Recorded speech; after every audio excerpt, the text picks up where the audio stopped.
السلام عليكم ورحمة الله تعالى وبركاته.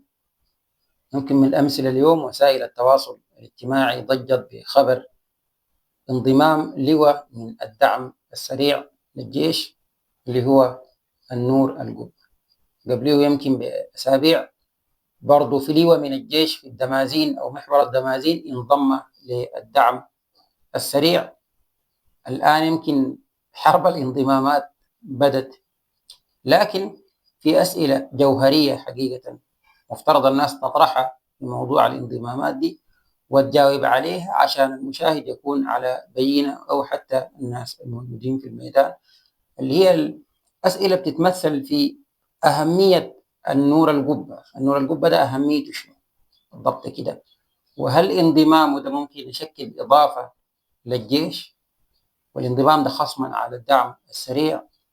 وعلاقة موسى هلال بالموضوع شنو؟ هل الموضوع ده قبلي بحت عنده علاقة بموسى هلال ولا ناتج عن قصور خلينا نقول من قيادة الدعم السريع اتجاه الضباط اللي بيقودوا العمليات؟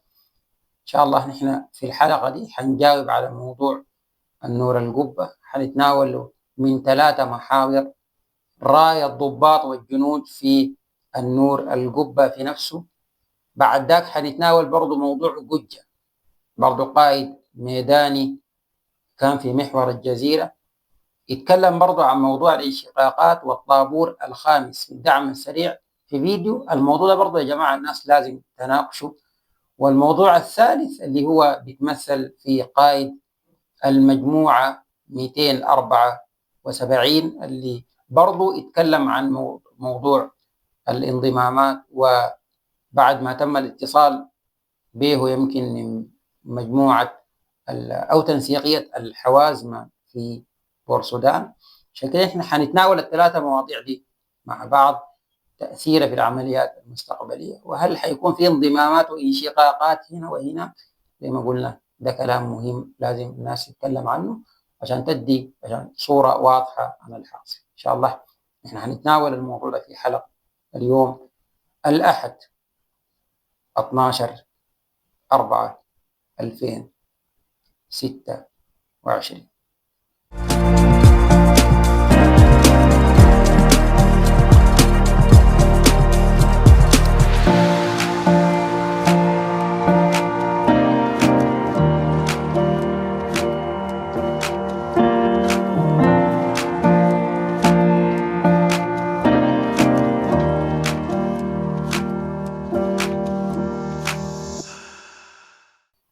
طيب قبل ما نبدأ المواضيع ال3 أنا خلوني أشيد بالحركة الشعبية وأشيد بجنود الدعم السريع في الميدان. ليه الإشادة بالحركة الشعبية؟ لأنه يا جماعة إحنا منذ الحرب دي خلينا نقول منذ حرب الحركة الإسلامية دي على الحركة الشعبية، إحنا ما سمعنا زول انشق من الحركة الشعبية وانضم للجيش. انتوا عارفين ليه الموضوع ده؟ لأنه يا جماعة الموضوع موضوع مشروع وموضوع بتاع قضية. فالزول قد يكون ما عنده مشروع وما عنده قضية وشغال بالزعل في الحياة اليومية بتاعته ما بيعيش. بالمناسبة خليك من مسألة دعم سريع وجيش وغيره. فالتحية للحركة الشعبية ضباط وجنود ومناصرين. بعد ذاك برضو تحية لجنود الدعم السريع في الميدان، الناس اللي وصلوا لقناعة انه الحاصل ده قضية قبل ما السيد محمد حمدان دقلو يطلع ويقول المشروع ده قضية. احنا كنا نقول قضية معناتها شنو؟ معناتها الان انت بتدافع عن حاجة بتهمك انت. يعني الان انت كجندي في الدعم السريع انت ما دعم سريع ولا تأسيس، لا، انت القضية دي حقتك انت اللي بتقاتل وبتدافع عنها. يعني ما منتظر الزول يجيب ليك ولا يودي ليك ولا غيره. الفهم ده الان موجود في الميدان. فالتحية للجماعة ديل. بعد ده يا جماعة خلينا نتناول موضوع النور القبة ده من غير زعل، يعني موضوع بالراحة واحد واحد عشان الناس تصل لنتيجة. يعني لأنه الناس الآن بتتكلم عن إنه والله يا أخ في خيار وفقوس في المؤسسة دي، في ناس بيدوهم ناس ما بيدوهم، معارف السابقنا طلع برضه بحديث هنتكلم عنه وغيره. لكن يا جماعة نحن النقطة الأساسية الجوهرية اللي عايزين نقولها إن يا جماعة الموضوع ده أول حاجة قلنا بقى قضية، والقضية ما واقفة على زول بالمناسبة، وحتكون في انشقاقات وانضمامات في الفترة الجاية. تتذكروا الكلام ده اللي احنا قلناه بدري، احنا في حلقة من الحلقات طلعنا وقلنا يا جماعة موضوع الانشقاقات والانضمامات ده جاي، شخصيات كبيرة برضو بتنضم وشخصيات كبيرة بتنشق. والآن تحالف بورسودان بالمناسبة كمية كبيرة بالمناسبة من الناس الآن مع الجيش ومع المشروع الوطني هم داعمين لتأسيس، لكن ما بيقدروا يظهروا نفسهم لأسباب كثيرة جدا. ونحن قبل كده قلنا يا جماعة زول الداير يسلم ده يا جماعة خلوه يمشي، الموضوع ما داير زعل يا جماعة. زول داير والله يا أخ من تأسيس قال أنا والله أقدر أمشي تحالف بورسودان، أنا قبل كده قلت الكلام ده تاني بكرره يا جماعة، لو هو برا السودان أقطع له تذكرة خليه يمشي بورسودان، وهو داخل السودان بطريقة دبة أقول له تفضل أمشي، لأنه هو الخسران ما أكثر من كده، هو الخسران. فنجي نتناول موضوع النور القبة طيب فيه نفسه. أنا قلت حتناول الموضوع ده من 3 أشياء. أول حاجة خلينا كده نتكلم عن رأي الضباط والجنود حول الطاهرة القبة، حول النور القبة. أنا زول طبعا ما بعرف، لكن بتناول في الحلقة دي موضوعه في إطار رأي الضباط والجنود فيه. لو رجعت لفيديوهات قديمة ناس يتكلموا عن الطابور الخامس، ناس كتار أجمعوا على إنه واحدة من الأسباب اللي خلت الفاشل ما تتحرر بسرعة النور القبة ذات. هل كان طابور خامس؟ أنا ما قالوا طابور خامس، أنا ما أعرف، لكن أجمعوا لأنه هو عنده سياسة أخرت النصر، سواء كان السياسة دي مثلا هو ما بيشارك في العمليات الحربية، بيتأخر في صرف الإمداد، اللهم كان عقبة، لكن العقبة دي عشان إحنا ما نظلمه. كان طابور خامس ولا لا ما في عنده علم. بعد ذاك ظهر فيديو على وسائل التواصل الاجتماعي، وأنا الفيديوهات دي برضو ما دار أنزلها قاصد، لأنه الموضوع ما مهم أنا بالنسبة لي. والحاجة الثانية عشان ما نظلم الرجل، إحنا في النهاية يا جماعة الزول ده لو ما طلع واتكلم إحنا ما دارين نظلمه، إحنا ما دارين نقول إنه هو عنده حق يمشي، لا، لكن هو حر. وطالما مثلا لو الناس حسب الكلام الرائج انه الان الكيزان من ناحيتهم بيقولوا شنو؟ بيقولوا انه الزول ده الدعم السريع اهمله وما قاعد يديه امداد، يعني مفترض قروش وعربات وحاجات تمشي له ما مشت له، عشان كده مشى. هم بيقولوا كده. واحدين تانيين بيقول لك لا لا والله الموضوع عنده علاقه بموسى هلال، موسى هلال هو اللي لعب دور في الموضوع ده والزول ده مشى. فنحن الزول ده لو مشى والله لانه ما عنده عده وعتاد طريقه اخضر، ولو وداه موسى هلال طريقه اخضر ما عندنا مشكله معاه، لكن هو الخسران في النهايه زي ما انا قلت لك.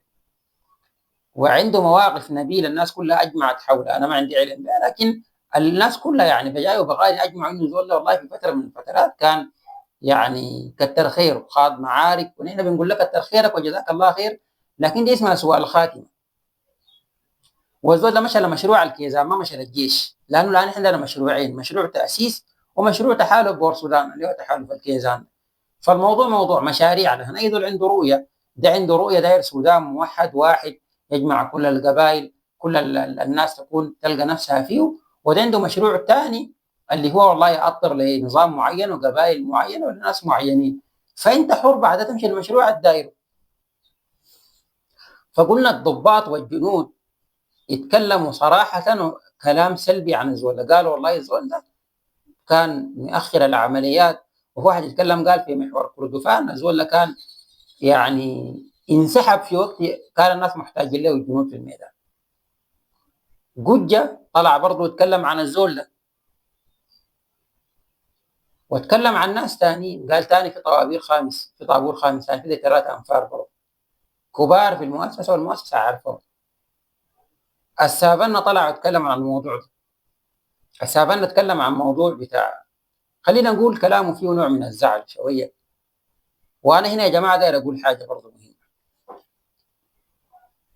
أن إحنا الآن كنشط أو كمدنيين أن إحنا ذاتنا ما دايرين، فينا طبعا بيقول لك القيادة تطلع تورينا الحاصل شنو، لا لا القيادة ما تطلع تورينا الحاصل شنو، ولا نحن محتاجين لكلام القيادة.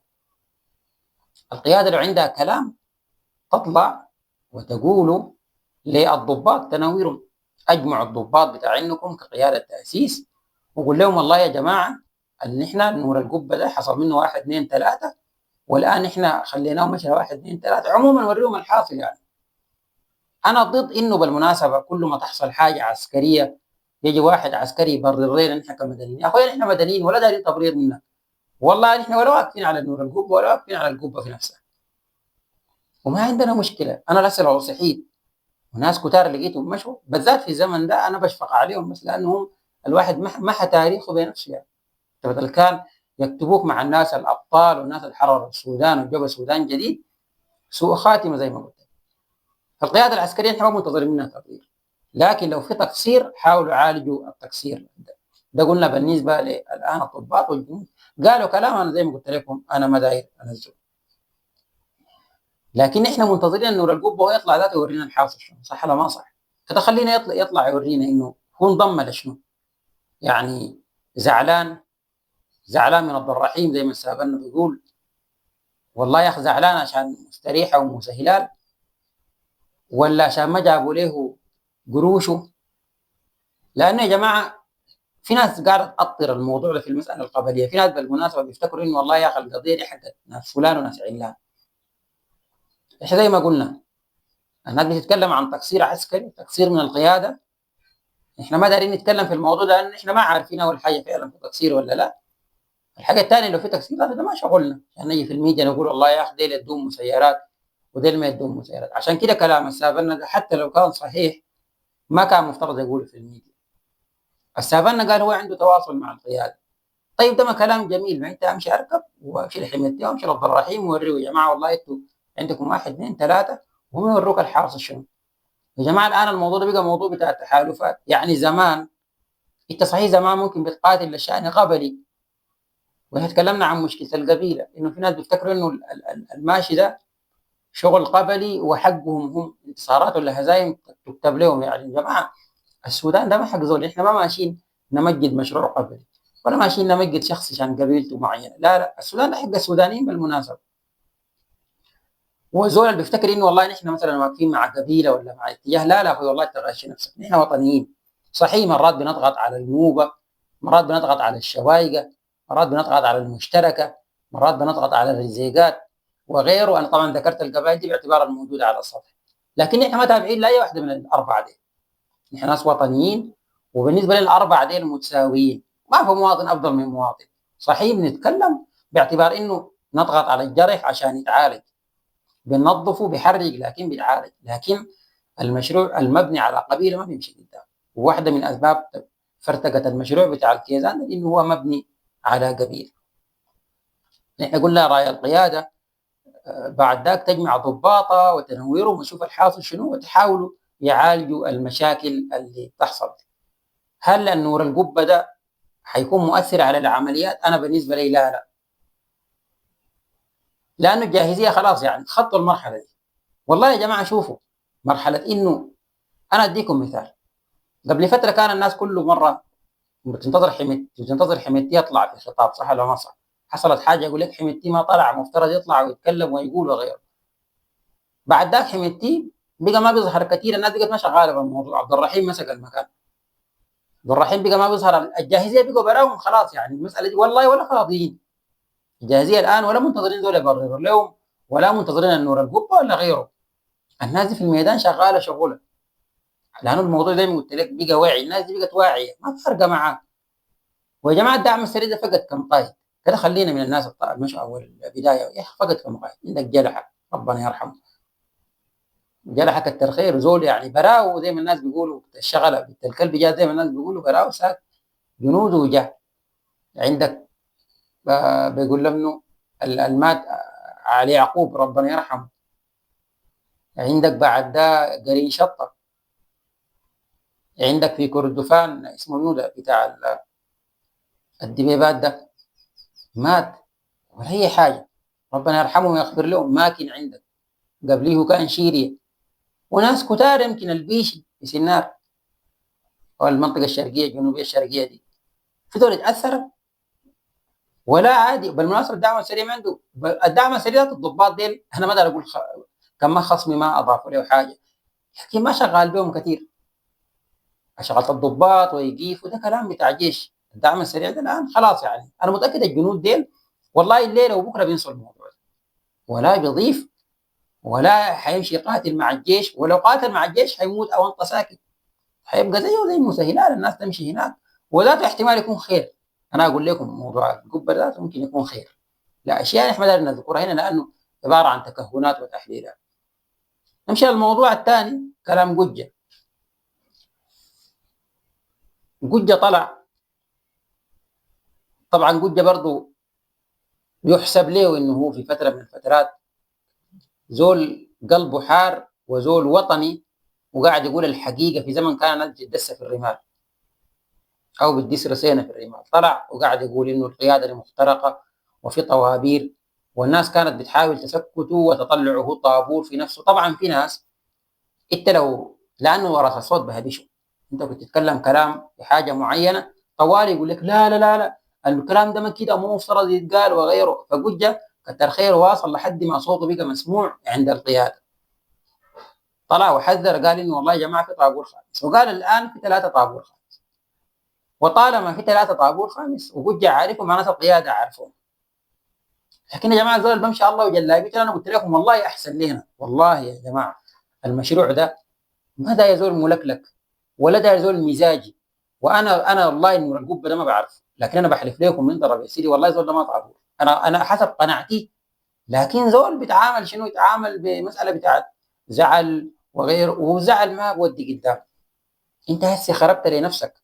انا بتمنى لو كنت انت قاعد في محلك ده وسبيت لحميتي وعبد الرحيم وما خليت زول وقاعد كدعم سريع خير وبركه، زي الكلام اللي قاعد يقوله سافلنا ده بيجود بطلع في قلبه ثابت، لانه زول عنده قضيه. الزول بتاع القضيه ما الزول ما عنده قضيه، فما تزعل، الزعل ما بودي قدام عشان الناس ما يطلعوه كمان طابور يقول طابور. لا لا ما طابور، مزيلات ذاته ما طابور.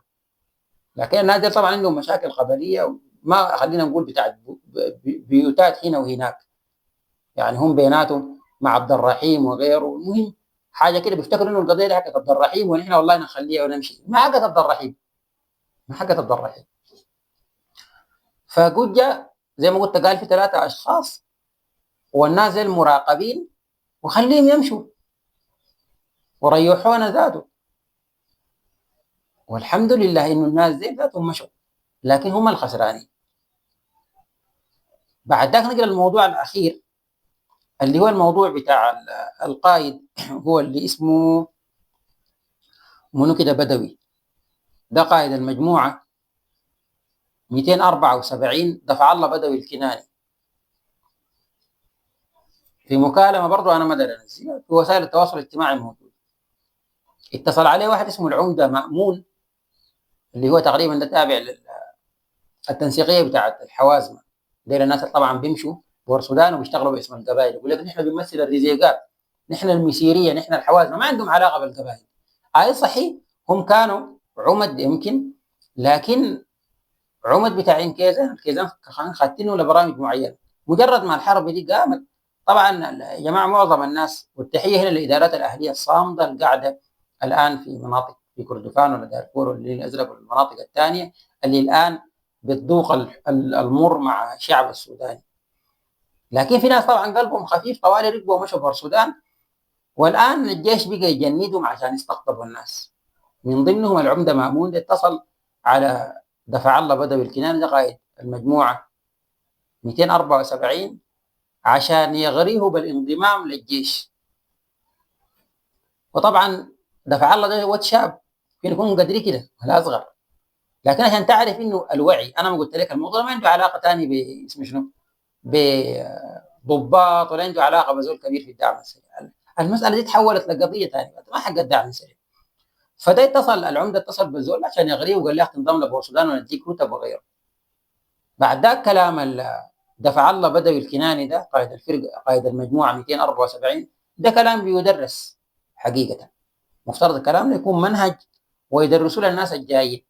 وانا سمعت اخبار انه دول تم ترقيته وتمت، وان شاء الله الناقص حيتم له. الكلام ده ما معناته إهمال، لكن لا يعني زيادة الخير خيرين برضه. طيب الناس اللي يتكلموا، ودي من خطورة مشروع الجيش. العمدة قال للكناني ده شنو؟ قال له يا أخ اسمع، الجيش ده والله جاي عليكم، والجيش ده كان جاء لا بيخلي شافع ولا بيخلي زول كبير ولا بيخلي مرة ولا غيره، عشان كده تعالي انضم. يتخيل يا جماعة، طبعا ده تهديد مبطن. ده طبعا رد له وقال له شنو؟ قال لي يا اخ انا اجي انضم لناس حربهم مع المواطن. انت تخيل يعني الجيش حسب كلام العمده، الجيش لو جا ما بيخلي زول. ما هو الناس ثاروا ولا شنو؟ والناس قالوا قضيه ليش؟ لانه عارفين الموضوع ده، عارفين انه الجيش لو جا ما بيخلي شافع ولا بيخلي غنمايه ولا بيخلي مرأة. ما هي دي المشكله. الجيش لو مشكلته مع الدعم السريع كان المشكله اتحلت من بدري. الجيش مشكلته ما مع الدعم السريع يا جماعه. المسيرات الان اللي قاعده تضرب دعم سريع، تضرب مواطنين. ويا جماعه المسيره ما زي الهاون. والله انا الجيش لو كان بيضرب المواطنين في كردفان ودارفور بهاون بكاتوشه، انا بقول ما مشكله، ما قاصدين، بجد لهم العذر.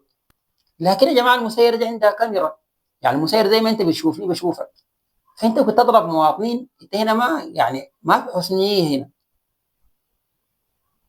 فهذه دي المشاكل القاعده بتواجهنا، انه الحرب دي يا جماعه ما حربي زي ما قلت لك، دي حربي ضد المواطن. فهو قال لي يا اخي بتخلي صغير ولا كبير؟ طيب تفتكر انه اذا كان الحرب، طبعا ده الناس اللي سلموا واللي عندهم نيه يسلموا، انتم مفتكرين انتم لو سلمتوا لجماعه الاخوان المسلمين حيخلوكم؟ انتوا يا جماعه ما شفتوا اللي حصل في الجزيره وفي الخرطوم؟ الناس دي ما في ناس قاعدين قالوا والله جيش واحد شعب واحد، نحن ما طالعين ودي بلدنا وغيره. حصل لهم شنو؟ ضبحوهم. المجموعات الاسلاميه اغتصبت نساء ورجال، ما اكتفت باغتصاب النساء بس، اغتصبت نساء ورجال، ذبحت الاطفال، رمتهم في المويه. طيب انت افتكرت لو سلمت ما خلاص ما مشكله، انت هسي الزول الداير يسلم. انا ما داير اديك بس نقاط موضوعيه. الناس سلموا قدامك استفادوا شنو؟ ما استفادوا شنو؟ مثلا مسهلات قبليه في ناس سلموا كيكل، استفادوا شنو يعني الان؟ كذا حاجه كده تقنعني والله، مثلا تقول لي يا عمر احنا والله سلمنا لانه ادونا واحد اثنين ثلاثه، لكن انت بتبيع نفسك بالرخيص. والمشروع ده يا جماعه الان، المشروع ده الان الناس لو عارفه واصل لوين، والله زول يفكر يجيب كلمه بورسودان في خشمه ماشي. احنا ما قدرنا نبشركم عشان ما تتكلوا، لكن الغربال ده خلي ناعم.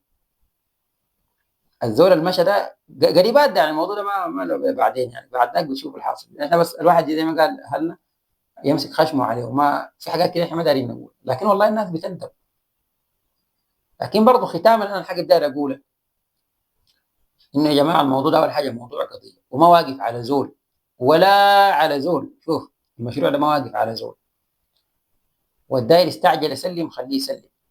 والسلم وده انا بقول لكم ما طوابير، عشان ما برضه واحد يقول لك طابور وكان. يا جماعه في ناس بيكذبوا، احنا جماعه الواحد يخاف الله. شوف ما تقعد تكذب في نور القبه، ما تقول والله كان برفع احداثي وكان بيسوي، احنا الكذب ده اصله ما دايرين. سلم ربنا يوفقه زي ما الناس بيقولوا، هو الخسران. لكن ما بنكذب فيه، ما بنقول والله كان سوى وكان عمل وغيره. في جنود قالوا والله يظل عنده تقصير في واحد اثنين ثلاثه.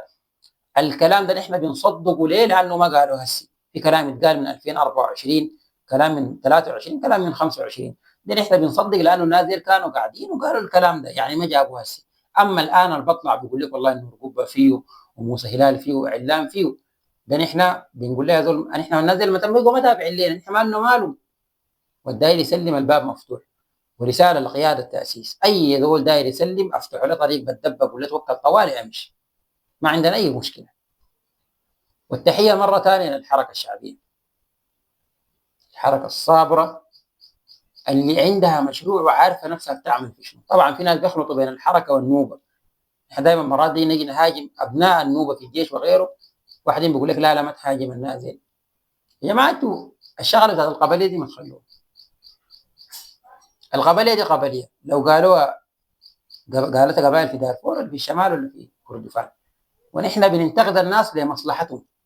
احنا ما عندنا مشكله، يعني ممكن هسه الان القناه دي نحولها لقناه رياضيه نتكلم عن الكوره وريال مدريد وبرشلونه، والناس بتشاهدنا، يكون عندنا مشاهدين وبنمشي. لكن عملنا شنو؟ ما قدمنا اي حاجه، بنكون زينا وزي غيرنا. يتحمل النقد ما لم يكون كذب. لو زول ما كذب عليك قال الحقيقه تحملها، لكن لو كذب ده ممكن تقول لا الكلام ده ما صح. الحركه الشعبيه حركه راسخه ما عندها علاقه بالقبيله، كتر خيرها، وكتر خير الشباب المقاتلين الان في الميادين، شباب الصغار الدعم السريع اللي قاعدين لافين في كروزراتهم. والله ديل نور القبه انا متاكد هسه بيكون ندم ذاته، انا متاكد حاليا كده بيكون ندم. عموما احنا ده كل الكلام الدايرين نقوله في الحلقه دي. مشروع كبير المشى ربنا يوفقه، والقاعد منصور ان شاء الله وربنا يوفقه. الناس تترقب الايامات الجايه، الانتصارات الجايه، والناس المشوا اللي سجلوا حين بورسودان ده ما حيفيدون بشيء. ناس بورسودان عارفين الحاجه دي، بيجيبوك هاي بصوروك بكره بعد بكره خلاص غيرك. وين المستشارين اللي كان سلم؟ وين في ولايه الحرب الضباط السلم؟ ما في شيء، دول جايب خبرهم ما في. فالناس يا جماعه ما تركز كثير في الموضوع. القيادات والجنود في الميدان لو عندكم مشاكل، انا بتمنى اول حاجه القياده سواء كان محمد حمدان دقل ولا عبد الرحيم ولا الجماعه تحته، يا جماعه افتحوا قنوات بتاع التواصل للجنود واسمعوا منهم. الكلام ده قلناه قبل كده، اسمعوا من الناس واسمع منهم. ما معناته خلاص الواحد لو جاب لكم تقرير استخباراتي في فلان اعلام معناته صح، لا لا. الكلام اللي مكتوب الورق دخل.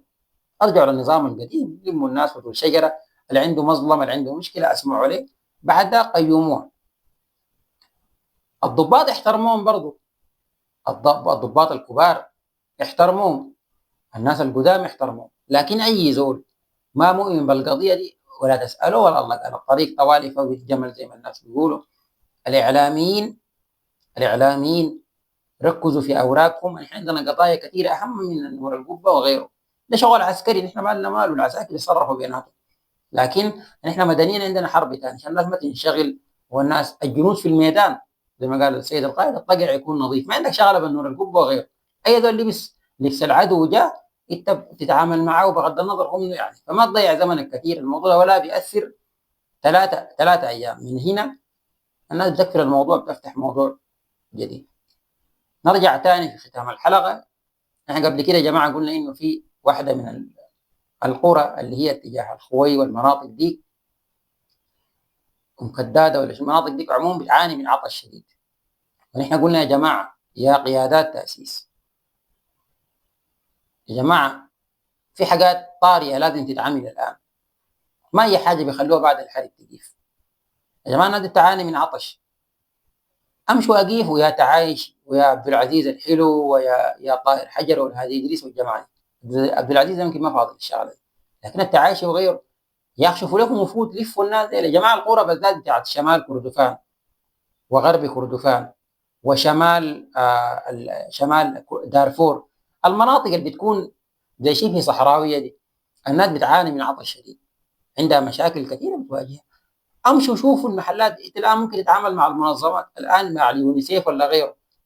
الناس دي امشي شوفوا المناطق دي لو فيها مويه اعمل لهم مضخات، اعمل لهم ابيار، اعمل لهم ثانيه اي حاجه كده مشوا بها امور. الشغله دي ما بتبقى.